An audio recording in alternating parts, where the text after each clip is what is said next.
So, good afternoon, everybody. Happy Environment Day. Good afternoon. Same to you. Good Good afternoon. afternoon. So, good afternoon, everybody. Happy Environment Day. Buddy. Happy Environment Day. So, on behalf of Aniradhichita Films and Theatre, I welcome you all warmly to this session of a sneak peek, biodiversity, and us. So, I would like to introduce the panel right now for people who are watching us live. We have Dr. Namita Prakash is Rao. echoing. Sorry, somebody has put it on speaker, I guess.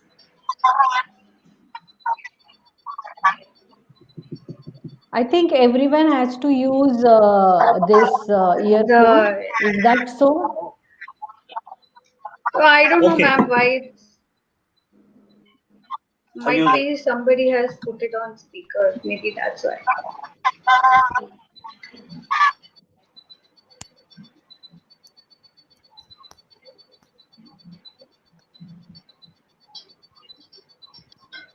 Rao sir, do you have earphones?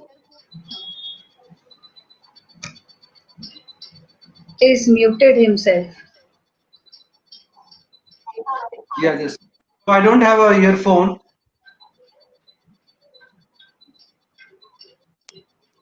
That's okay. I think we'll go ahead. Still, it is echoing. Yeah. Yeah, so I would like to introduce the panel. We have Dr. Prakash Rao with us. He is the Deputy Director and Head of the Energy Environment Program at Symbiosis Institute of International Business. He has 35 years of experience in the field of energy and environment management. He is a PhD from University of Bombay. He has also published around 82 research papers, and he has also published 4 books with a recent publication on environmental impact of tourism with the IGI Global Publishers USA. So welcome Prakash sir. Next we have Professor Gurudas Nulkar. He is a professor of management at Symbiosis Center for Management. His research and teaching interests are sustainability and alternative economics for a sustainable planet. Also, the Sir Ratan Tata Visiting Fellow at Institute for Social and Economic Change, and also the Endeavour Fellow of the Government of Australia. Welcome, sir. We have Miss Shilpa Awate. She works as an officer at the Biodiversity Cell in Symbiosis International University. She is an avid nature observer, and over the last 10 years, she has spent every single free moment watching birds, mammals, reptiles, amphibians, and flora. So, welcome everybody. Welcome. Thank you. So, for the viewers watching us Thank you. live right now, and for the layman to understand what actually biodiversity is, uh, Nulkar sir, if you can, throw a light on what is actually biodiversity and explain it to our viewers. Yeah. Yeah. Thank you. I think we are still getting some kind of feedback. Yeah, the mic problem. Now it seems okay. Now there's no feedback. I think Namita, it's at your level because when Gurudas sir is talking, there is no echo. But when you talk, there is a echo. So now it's coming again. Yeah. So Hmm. maybe the others can just mute themselves when the others are talking. That way it probably is going to. Yeah. Okay. Yeah. Thank you so much, Namita and the team, for inviting all three of us here. And it's a pleasure being here with the students always. Your first question was, what is biodiversity and what is the uh, meaning and how do we see it? So, simply said, I think biodiversity is the variety in living organisms. That is the simplest definition of what biodiversity is. However, it's not as simple as that. There is a reason why biodiversity exists. Now, if you very quickly look at the history of the planet, around 4.6 billion years ago, we were formed. The Earth was formed, that the solar system was formed. From about 4.6 billion years to about 3.5 billion years, almost 1 billion years, there was no form of life on the planet. And around 3.5, 3.6 billion years, we started getting the first form of life, which was a single cellular, non walled organism called the prokaryote. For a very long time on the earth, almost a billion years from that point, there was only these simple prokaryote and eukaryotic cells which were in existence, and some cyanobacteria. But we see the biodiversity actually explode at around 540 million years ago. So that is what is called as the Cambrian explosion, or the big biological big bang. At around 540 million years, we see a huge explosion in forms of life, and that is when the speciation actually started. So biodiversity is actually a result of speciation. It is that one prokaryote single celled organism which today is manifesting into the Royal Bengal tiger, the hammer headed shark, the beautiful Jezebel butterfly, and the majestic Arjun tree. All of these forms of life are from that one single prokaryote. So why did the speciation occur? The speciation occurred due to two things.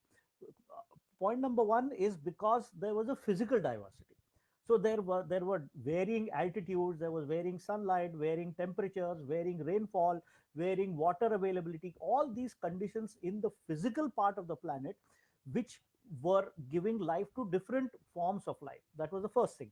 Second was the different types of food availability. And as you all know, the primary producers on the planet are the plants. Nobody else makes their own food except the plants. Yeah, so therefore they don't have locomotion. They don't need to walk. They can stay rooted and make their own food. So the diversity in the physical habitat created the diversity in the flora, and the diversity in the flora created the diversity in the fauna. And therefore, from that one prokaryote, you got these millions and millions of species today, which we term as biodiversity. And there are three types of biodiversity. First is in the species biodiversity. Then you have the genetic biodiversity. So you have different types of crops. Those would be the genetic biodiversity. And then you have ecosystem biodiversity, which means the riverine ecosystem is different from the lake ecosystem. The mountain ecosystem is different from the ocean ecosystem. So that's also a diversity. So in short, that is what biodiversity is all about.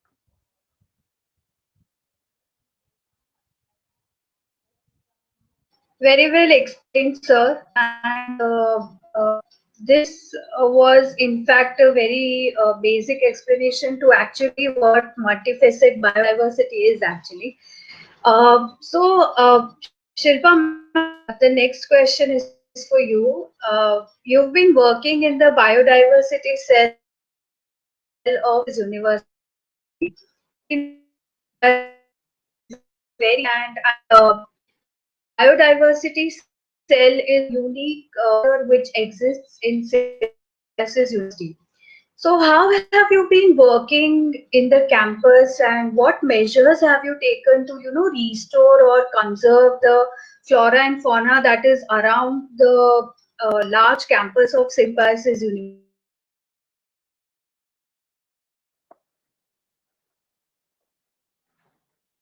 Okay. So, hi Namita and hello everyone. That is a question which will I have to summarize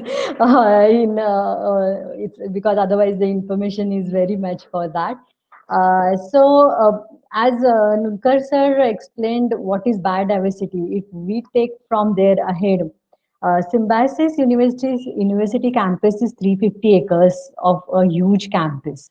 And the process started in 2014 when the chancellor of the university, he came up he guided all others to come with a book, Flora of Symbiosis University.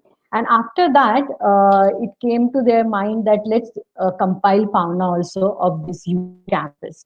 And then Dr. Prakash Rao and Dr. Gurudas Nulkar and I, three of us, we came into as a group on this platform and documented fauna of this campus. And you won't believe, everyone was so surprised to uh, see the result after that documentation after 2 years.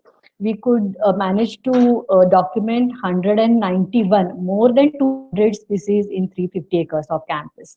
So it comprises more than 130 bird species, more than 30 snake species, more than 40 types of butterflies, and more than 10 species of amphibians, frogs. So see, this 350 acres of campus is full of this biodiversity. Now, the measurements you said to conserve this fauna, whatever we have documented. We came up with a book because that is the project that we three of us, we with the help of management, document fauna and come up with a book. So that is finished. Our work is done. So what for next? So we three of us, we thought and we convinced management that our effort, our work should not stop at documentation level. Further steps have to be taken up. Further steps, as sir mentioned, conservation of biodiversity, habitat conservation. Conservation is must. And then the biodiversity cell existed. So that was not an easy task. Both of them, they know how much we have to convince management to have a full time, a special cell or special entity to look into these kind of measurements. And then I came into the picture, and with both of them guidance and assistance, now every day we work for only that kind of work where ongoing regular documentation of flora and fauna is done in the university campus. Then conservation of the ecosystem means if we have different kind of habitats, plateau hai, grassland hai campus में, forested patch है, या जो academic block है उसके आजू बाजू जो beautification landscape है, so everything comes into a biodiversity. तो इसके कंजर्वेशन के लिए और कंटिन्यूस डॉक्यूमेंटेशन के लिए क्या किया जाता है वो हम तीनों करते हैं. So then, quickly, if I can say, students come into this, staff come into this, security guards also they come into this, housekeeping maid, canteen staff, everyone come into this for documentation, and for their own level they understand the meaning of conservation and protection, and they work with us. We have started building up all that efforts in one stream, and that is the measurement you can say that we are taking in the campus. Yeah.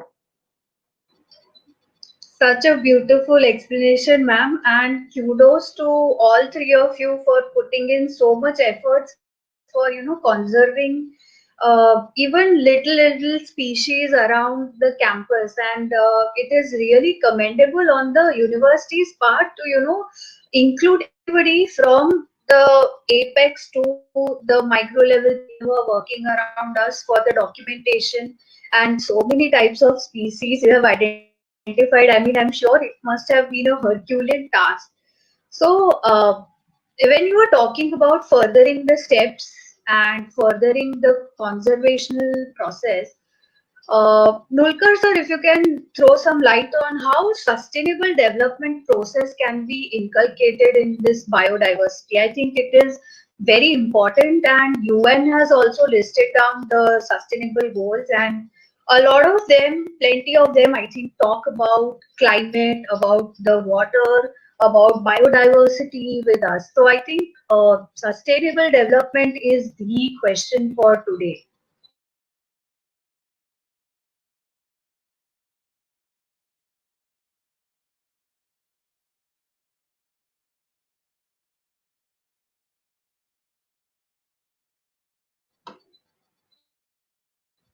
Yeah, Sir, you're I'm muted. You need yeah, to I was unmute. on mute. So the question which you asked is how do you sustain biodiversity in the sustainable development? Is that right?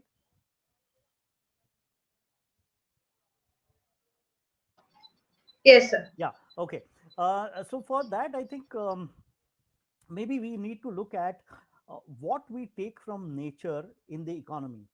And there are essentially two things which we take from nature in the economy. One is we take non renewable resources, which is fossil fuel and minerals and coal and all of those kind of things, metals, which we just take away and they're not going to regenerate. in nature. So they are a limited stock and they are finite resources. So that's one.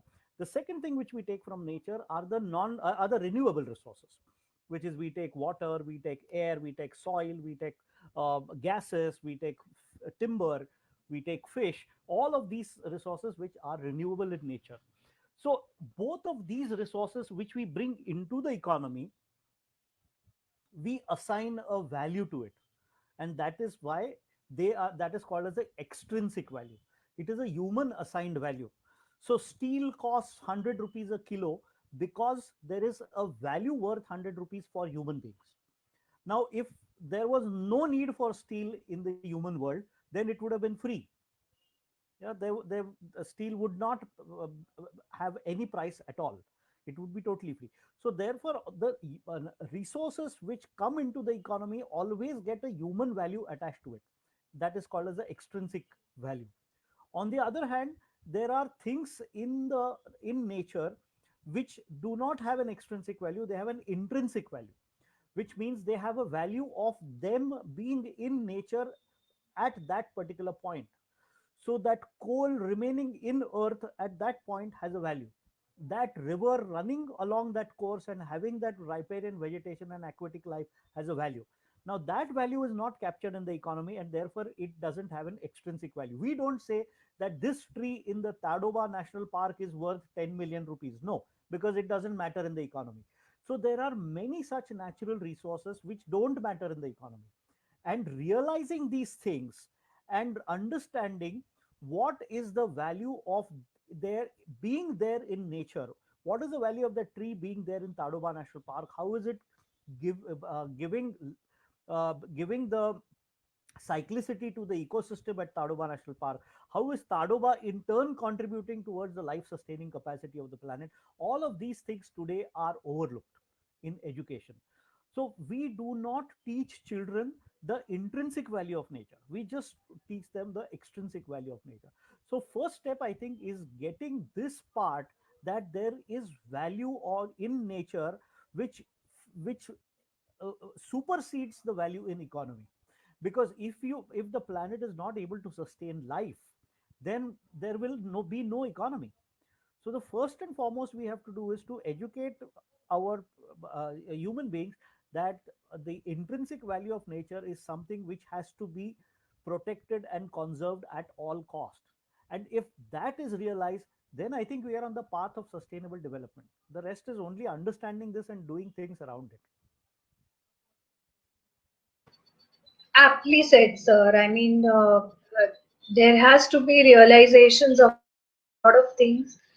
Now, the next question I would like to ask, Rao sir, the question is to you. Biodiversity and climate change also have a relationship. I mean, can be positive, can be negative, as to what a layman like me can understand. So, how can protecting biodiversity help us mitigate climate change? Think a lot has been stirring around the climate changes, the kind of temperature rise that we are facing as of now. So, if you could throw some light on that. Yeah, so thank you for this opportunity. Let me just touch upon this idea about the relationship between biodiversity and climate change. In fact, it's actually a two-way process. So, conservation of biodiversity lead to reducing climate change in one way, but conversely, it's also the fact that the impacts of climate change can actually reduce biodiversity in many parts of the world.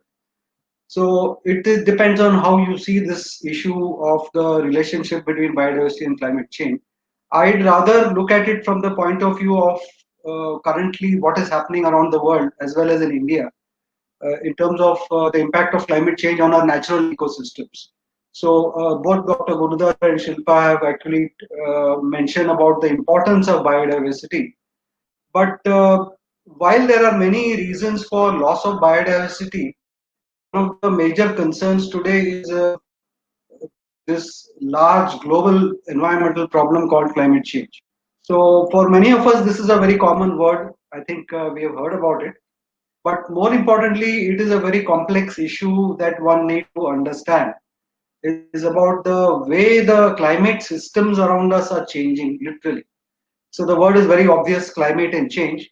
But if you actually go deep into it, it's all about trying to understand the variability of the weather. And once again, I think it's important to understand that much of our plants and animals or the flora and fauna are largely dependent on the vagaries of the. So you have a good weather system, you actually can see flora and fauna flourish. But if there is extreme taking place, then the same flora and fauna are likely to be either reduced or get displaced across their locations. Now, just to give you an example, certain species of plants and animals survive in a certain kind of condition, which is certain types of, a certain amount of rainfall which is required for the growth of a plant, or they grow in a certain range of temperatures. And therefore, it's important that we ensure that uh, the climate around us is stable. Unfortunately, that is not what is happening today. Because of a lot of human interference, climate is changing drastically in terms of rising temperature, which is exactly what the world talks about as global warming. The Earth's surface temperature has gone up and continues to rise. And until we take action on it, I think this is continuing to go up. Now, this has implications for growth of many plant species. Now, plant species, whether they be it in the forest or whether there's agriculture, crops, all of them are likely to get impacted. And in a way, this is likely to impact our economy also. So, certain key cash crops or other crops humans are dependent on are not likely to be there in some years' time because of reduced yield that we are going to face because of high temperatures, and therefore these crops will not grow in the normal manner. Similarly, the same happens with fauna also. Now, most of these fauna that we are talking about are quite well used to a certain climate system, so they survive in a certain temperature range. And beyond that, they will never survive. Let me give you one example of coral reefs. Now, coral reefs are something that are found in the marine uh, environment across the world, mostly in the tropical regions. Now, coral reefs are very delicate creatures which are seen on many islands, and they survive in a very short temperature range. Now, if the temperature goes up beyond a certain level, these reefs die off, and unfortunately, they cannot recover back. And in fact, they say that coral reefs are the indicator of a good and healthy marine ecosystem. So you can actually see how important climate change can be in terms of our flora and fauna. At this point of time, we are still trying to understand the interrelationships between how climate affects various kinds of ecosystems.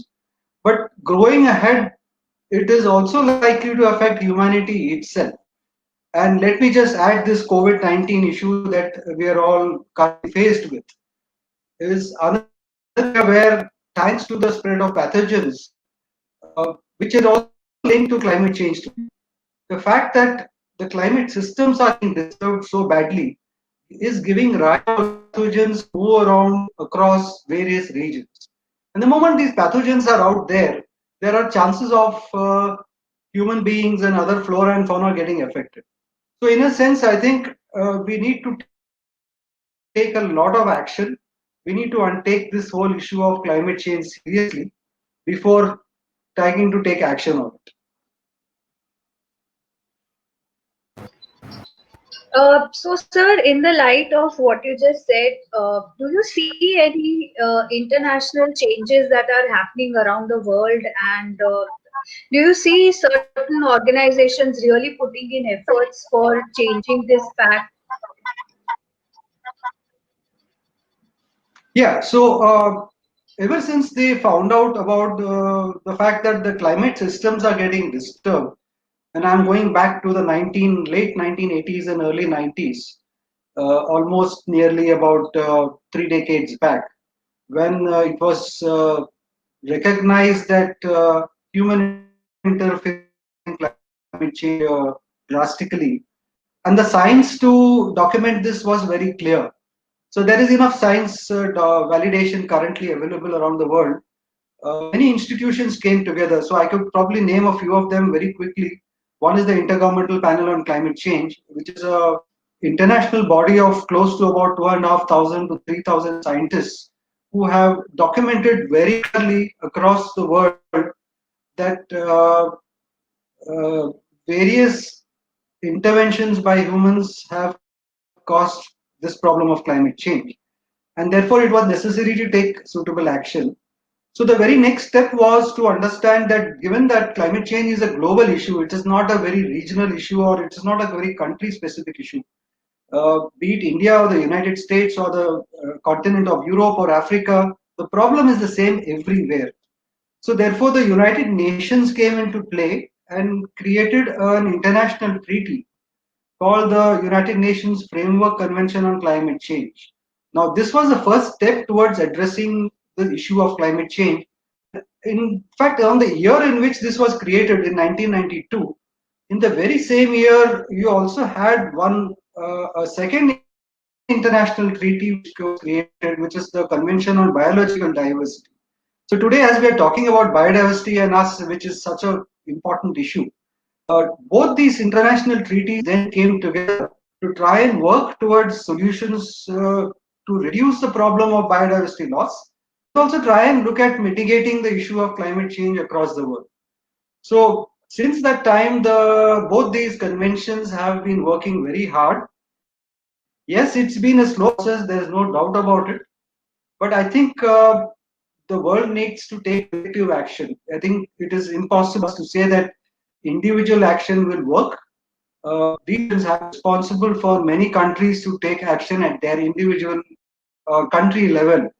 And so India has also been taking very strong action on some of these areas. So I think these institutions are playing a role.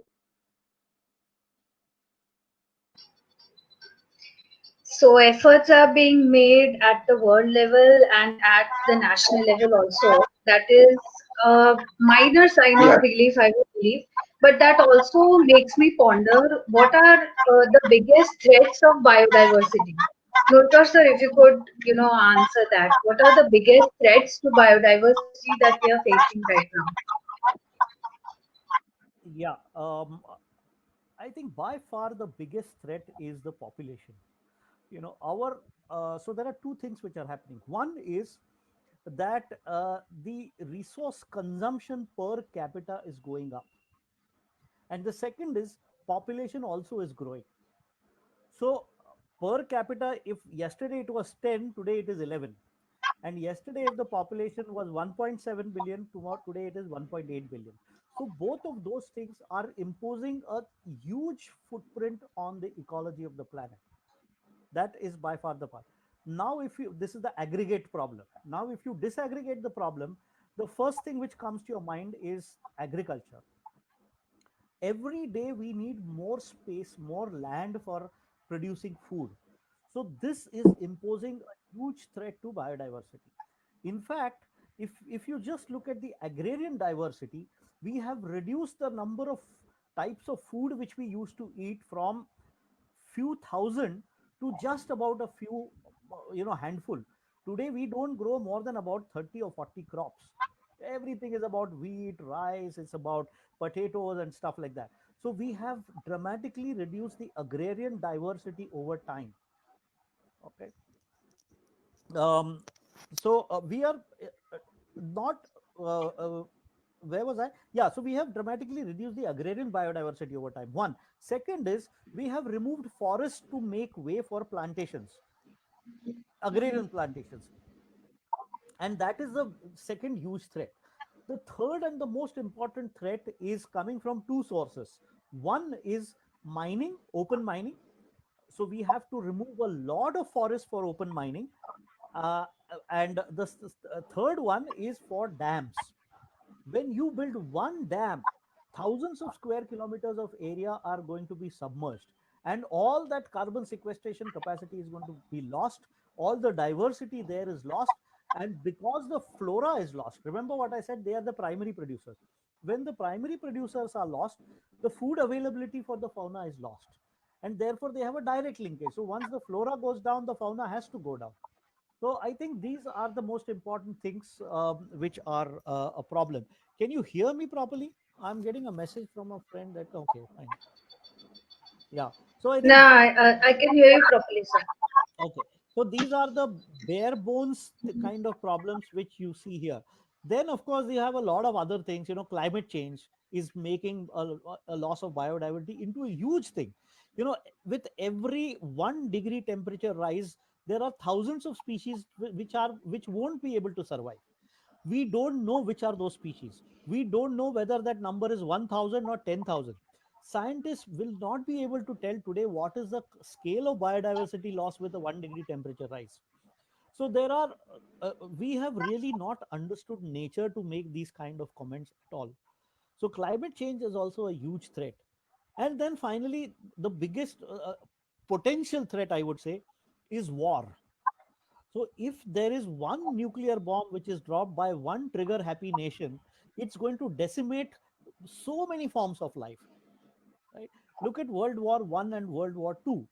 Those two wars were responsible for reducing the biodiversity in Europe to at least about 30 to 40%.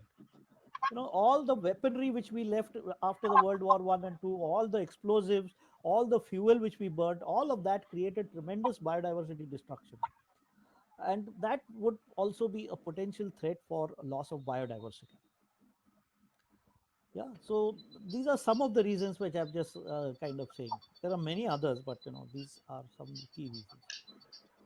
So also about the balance of flora and fauna, which you just mentioned, uh, that if the flora is going to go down, the fauna is also going to be affected.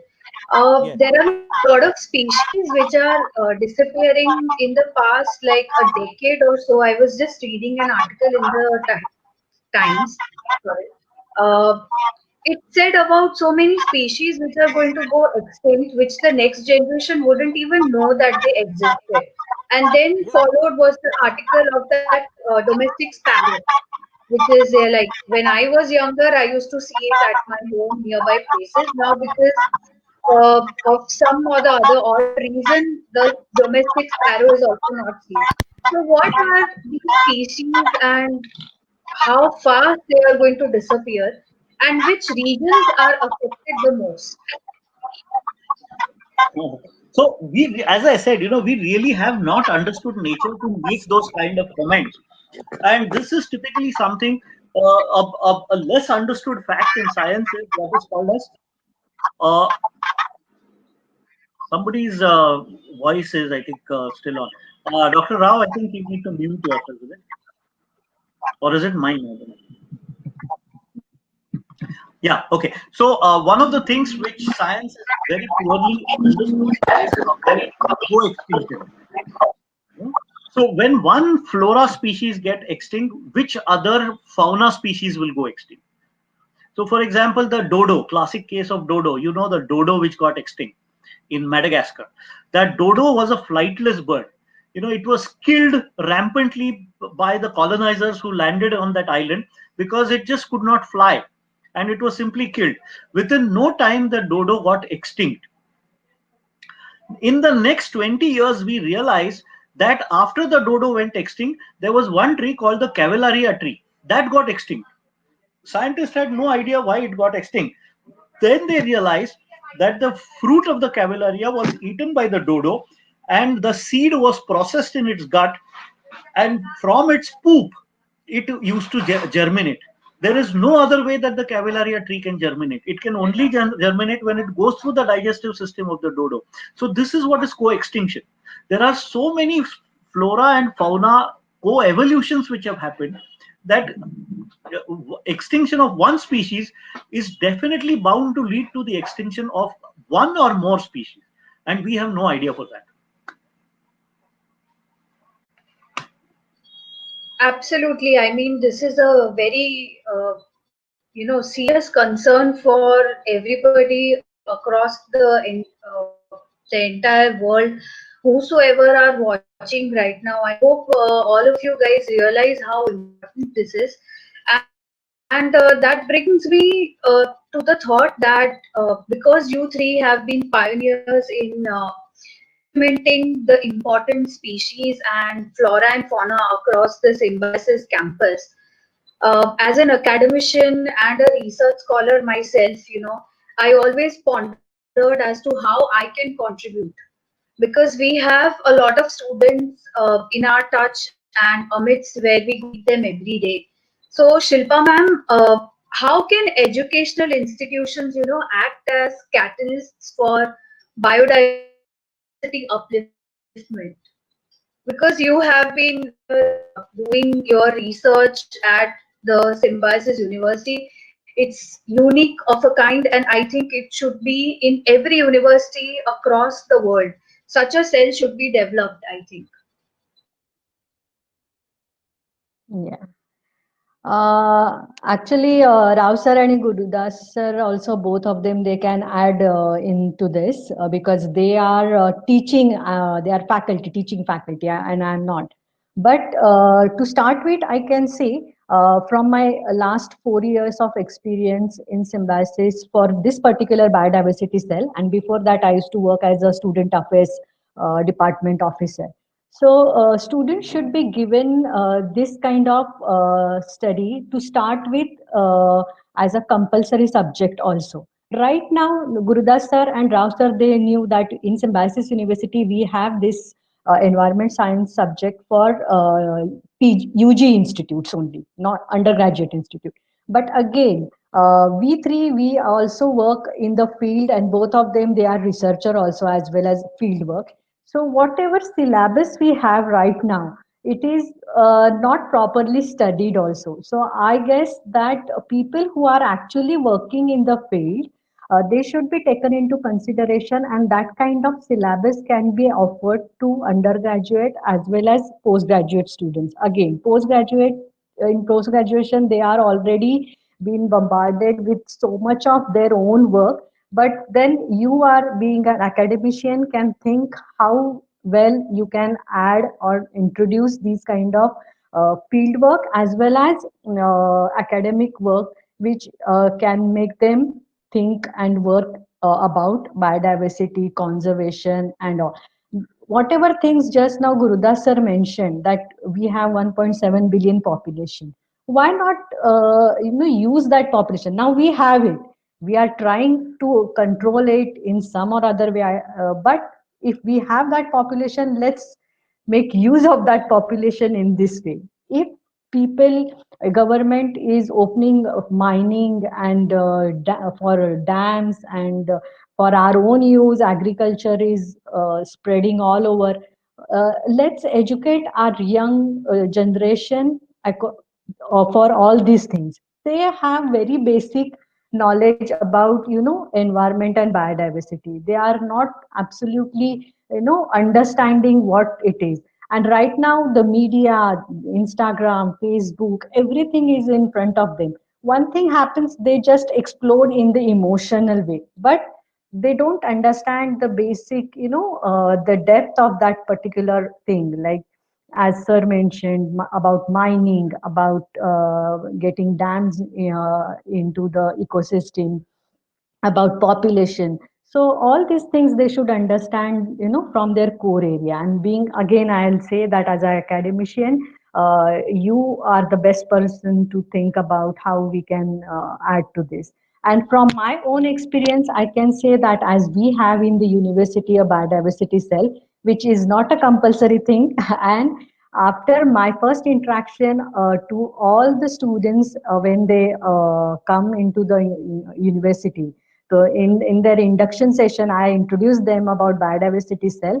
And from those 100, 200 batch, few handful, they joined my biodiversity cell. And I quickly grab them, and then we start working in the university campus on the field as well as in various activities which are related to biodiversity. May it be a amphibian, means understanding the frogs in the night trail, may it understanding the snakes in the evening, then birds in the early morning, butterflies in the afternoon session. So they understand the timings and the species, when to go, when to follow Shilpa ma'am or Gurudas sir and come and see this in the field, and then try to understand and document them. Then they may make film, they make posters, whatever as per their knowledge and their understanding and their interest. But that is what I am doing right now. So I'm fighting on various grounds to grab them and to keep them interested for that 1 year or for 2 year, whatever time they are studying in the campus. So that is what I'm doing. And the next thing I would really like to add, that all the colleges, all the universities, they should think about such kind of initiative which Symbiosis International University has taken, that having a separate entity to work on this as a university biodiversity cell or university biodiversity committee. And they should think ahead of just 2 or 3 activities in the year. Usually everyone does plantation and plastic cleaning. That's it. उसके ऊपर कोई नहीं सोचता. So you just again think about the core thing, and I'm just going to finish it at one line, that follow our footsteps and try to work on the way we have started as a biodiversity conservation in the university level. Thank you. Nulkar sir and Rao sir, if you want to, put forth your views, because you also, both of you are professors and both of you have been teaching. So,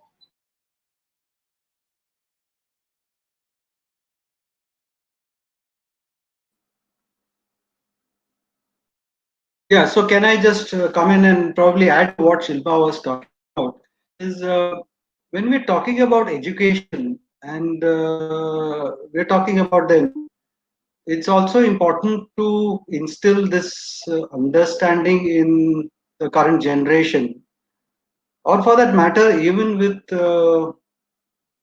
others, in terms of elders, about the importance of the environment, literally. After all, today we are surviving only because of the environment. So I think quite often we do not seem to see the seriousness of the environment around us, and often put this as something that has to be taken care of by a set of people who are otherwise called as environmentalists. So I often hear this phrase, oh, those environmentalists will take care of it, so we worry about it. So this whole attitude of trying to say that there is a set of people who can take care of it should actually go out and become part of your own responsibility to ensure that you do your bit for it. Now, you can't probably you can't put out a set of rules out here, but it's very obvious that protecting the environment has to be the number one idea within an individual self. And let me just go back in time. So if you go back 1,000 years back, when our scriptures were all created, so whichever religion we have today, uh, every religion of the world actually ascribes a certain part of its scriptures to the environment. So there is no religion which is out of this situation. They all have been talking about protection of nature and environment as perhaps the single most important feature in their scriptures. Somewhere down the line, we seem to have lost it. And today we are faced with a problem. We need to get back to that situation. So, in terms of trying to get the young generation to learn about it, it has to be inculcated at every stage. Of course, formal education is very important. So I think the government already, as was mentioned, that at the UG level there is a core subject, and sometimes we do realize that there are students, there are people who say, "Oh, why should I be studying an environment? I'm not interested in it." And I often hear this statement from many students: "Why should I be studying about environment? It is not something that interests me." And this is a problem. The fact of the matter is it's your humanity, it's your very survival which is based on this environment, and therefore you need to start thinking about it.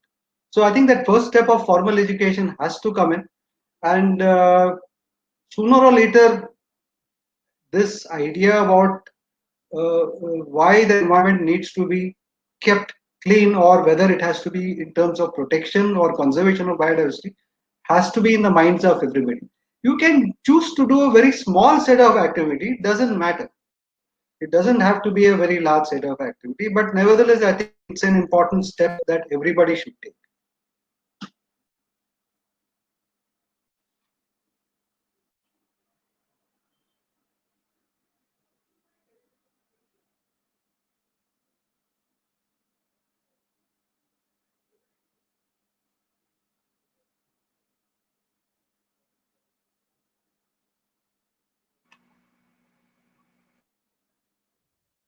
I think you're on mute, Namita.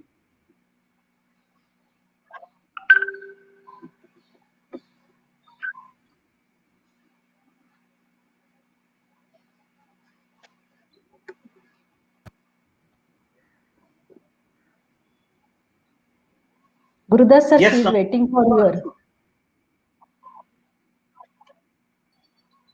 Yeah, Namita is there. Yes, sir. Am I audible? Yeah. So, sir, I was asking for your set of viewpoints on this. You're referring to me? Yes. Yes. Yes, Yeah. sir. Yeah, okay. Yes, No, yes. so whatever Rao sir has said and whatever Shilpa has said is absolutely spot on. Even today, we are completely missing the boat because we are not including ecological education in school. This is completely left out. We have an environmental science subject which is on the side of technology. It's not about how nature works, but it is about how technology can improve nature, mitigate the problem. So that is not good enough. We have to start with, why is that plant there, why is this biodiversity there? Such simple things we must seed the minds of young children. If that is not happening, then the next generation is also going to be exactly like what I have been. As I'm going to be, whatever I have done to the planet, my next generation is going to do. So getting that into this, and also the second thing is, I think what is important today is the bureaucrats. The government employees are the ones who should be getting compulsory training and education on ecology and environment. Development policy lacks the understanding of nature. We look at development policy only from the lens of financial exposure. How do you make more expenditure to improve the infrastructure, but without understanding what it means for nature and for the life sustaining capacity of that planet. So these two things, I think, is very, very immediate what needs to be done today. True, sir. Also, there are a lot of eco-sensitive environmental sites which need to be which needs to be preserved and taken care of right now. Like right now is the hour where we, think of it and we do it. If not now, our next generation is never going to even know about it. So, how do we, as laymen or as normal people, preserve those eco-sensitive sites? Yeah, I think so. Most importantly is we have to first identify ecologically sensitive zones and ESAs. So that is what the Gadgil report had. Yeah. Dr. Mathur Gadgil made ecologically sensitive areas, ESAs, in the Western Ghats. He zoned all the Western Ghats into that, and he said that in the report of these places should not be touched at any cost. They don't belong to us. That is for the future generation. So you don't touch it today. Let it be for posterity. So first is identification of ecologically sensitive areas across the entire country. We would have literally thousands of ESAs which we can identify, which are really sensitive. And second is getting it into the education system of why is their conservation important. Today we make environmental conservation sound good only for the sake of environmental. Save the tiger because he's so handsome. Save the whale because it's such a majestic animal. Save the rhino because it's. But that's not the real reason. The real reason is, if you save the tiger, you have to save the entire landscape. You have to save the entire national forest. Without that, the tiger won't exist. And without that national park, your existence will be in threat. So what we have to show today is that this not taking care of environmentally sensitive areas is an existential threat to human beings, nothing less, nothing more. We have to stop the narrative that environment conservation for the sake of environment. We would like to see more tigers, we would like to see a better tourist spot. It's not because of that, it's not for aesthetic reasons at all, it is for existential reasons. Absolutely true, sir. Absolutely true. So, I mean, it's high time that the human race, entirely understands this. And I'm sure you must have seen it in the news. A lot of poaching, a lot of killing around us is happening. Really disturbing images that we see on WhatsApp and news channels every day. This is a question for all three of you, that how serious do you think if the human race today doesn't work for it in unison? Not only people and stalwarts like you, but even laymen, even students, even other people have to, start working for it. How serious do you think this problem is, that if we don't start working today itself, it can, hamper the next generation or the future generation?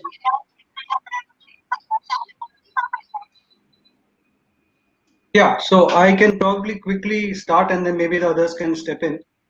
Yeah, I think the whole idea of what we call as nature's deficit is extremely high today in the world. When I say nature's deficit is what we are really meaning is that we are consuming more than what the nature actually gives us.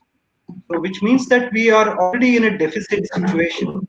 And as they say, the clock is already at 11:55, which means you have probably very few minutes left in terms of trying to address this very serious problem of saving our biodiversity.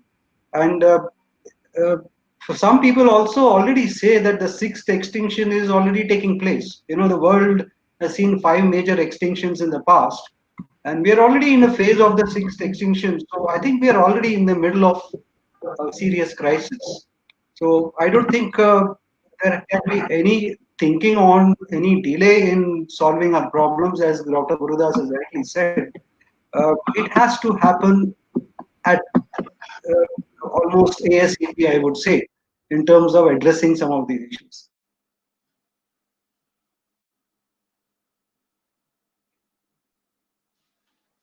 Okay, I'll add just a few lines and then I'll hand over to Gurudas sir. I'll said only about about the population thing. I'll touch in this, that we have to act on this particular issue very seriously. And after that, I want to add that those children, or those are born after 2000 or 2009, 2008, they are young minds, they are youth. So starting from parents to teachers, and then people like us, we have to again take hold of them to educate them for the next whatever thing is coming up. Otherwise, as Rao sir mentioned, sixth extinction is going to be a very hard real cause for all of us. So for those young generation, everyone has to work hard, right from the parents to teachers and we all of us. That's true. That's a really serious problem. Yeah, so there's nothing else to add. Whatever Dr. Rao and Dr. Shilpa has said is absolutely spot on and we will be discussing.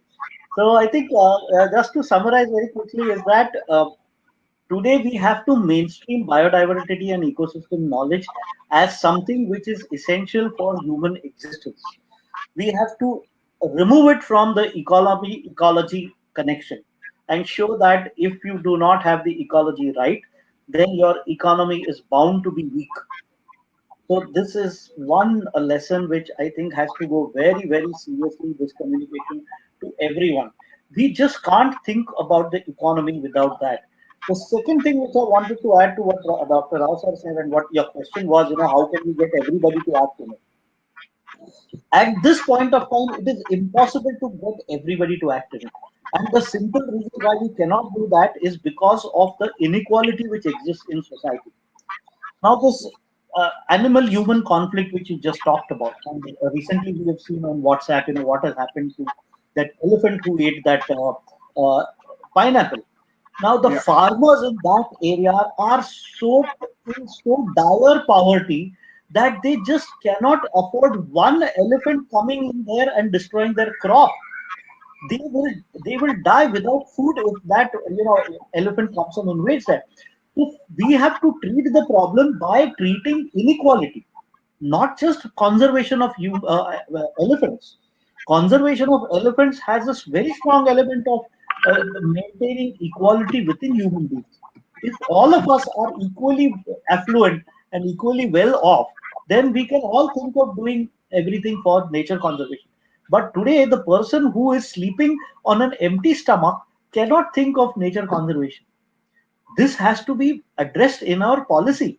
Our policy is forgetting these poor people who cannot afford to leave everything and conserve things. So inequality and ecology are also interconnected very strong. That's a very good point made by you, sir. It's almost eye-opening. I mean, I never knew of this side as well.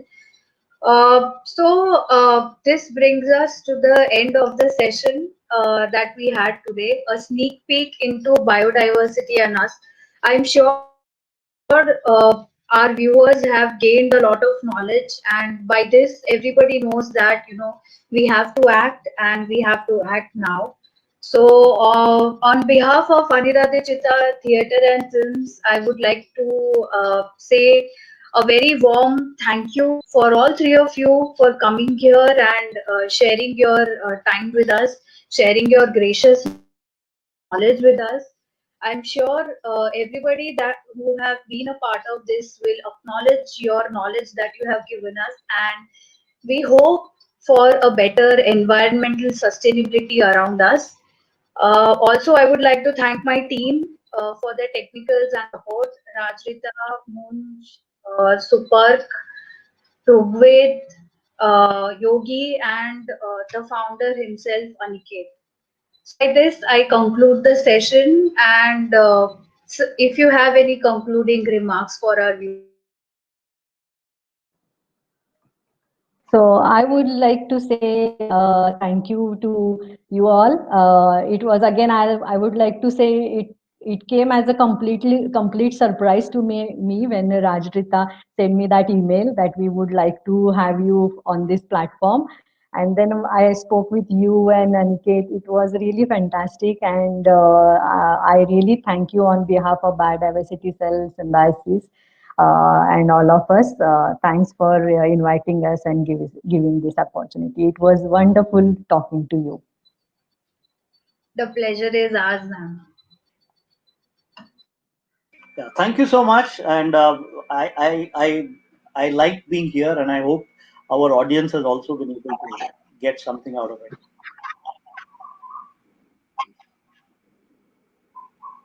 Yeah, thank you so much indeed. I think it was a pleasure sharing my thoughts on this particular occasion. I think it's important that this World Environment Day should make change that we all want people to move on. Thank you so much. Truly, sir. Thank you so much. Bye bye. Bye bye.